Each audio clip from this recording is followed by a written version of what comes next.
എറണാകുളത്ത് കൈക്കൂലി വാങ്ങുന്നതിനിടെ land revenue tahsildar വിജിലൻസിന്റെ പിടിയിലായി. കണയന്നൂർ താലൂക്ക് ഓഫീസിലെ തഹസിൽദാരായ ജോസഫ് ആന്റണി ഹേർട്ടീസാണ് പിടിയിലായത്. ഭൂമി ഇടപാടുമായി ബന്ധപ്പെട്ട് 10 ലക്ഷം രൂപ കൈക്കൂലി വാങ്ങുന്നതിനിടയിലാണ് ഇയാൾ വിജിലൻസിന്റെ പിടിയിലായത്.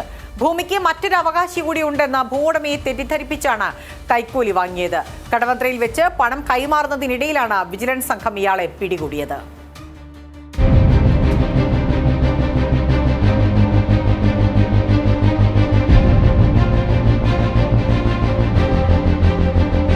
എറണാകുളത്ത് ലാൻഡ് റവന്യൂ തഹസീൽദാർ പ്രതിയായ കൈക്കൂലി കേസിൽ പുറത്തുവരുന്നത് ഞെട്ടിക്കുന്ന വിവരങ്ങൾ. എളമക്കരയിലെ ഭൂമി കൈമാറ്റവുമായി ബന്ധപ്പെട്ടായിരുന്നു ജോസഫ് ആന്റണി കൈക്കൂലി ആവശ്യപ്പെട്ടത്. ഭൂമിക്ക് വേറെ അവകാശികളുള്ളതായി പരാതി ലഭിച്ചിട്ടുണ്ടെന്ന് ഉടമയെ തെറ്റിദ്ധരിപ്പിച്ചു.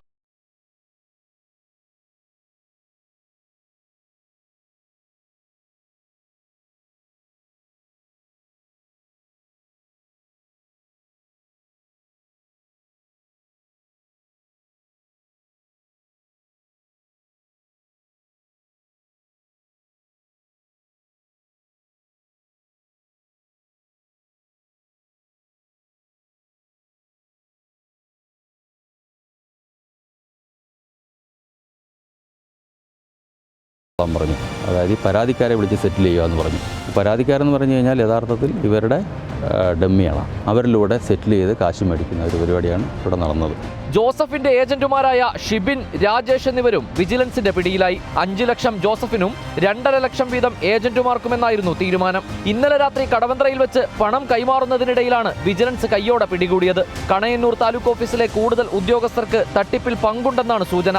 തട്ടിപ്പിൽ ഉദ്യോഗസ്ഥരുടെ പങ്കും ജോസഫ് ആന്റണിയുടെ സാമ്പത്തിക ഇടപാടുകളും കേന്ദ്രീകരിച്ച് വിപുലമായ അന്വേഷണം വിജിലൻസ് ആരംഭിച്ചു.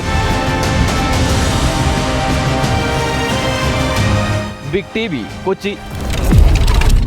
Big TV, without fear or favor.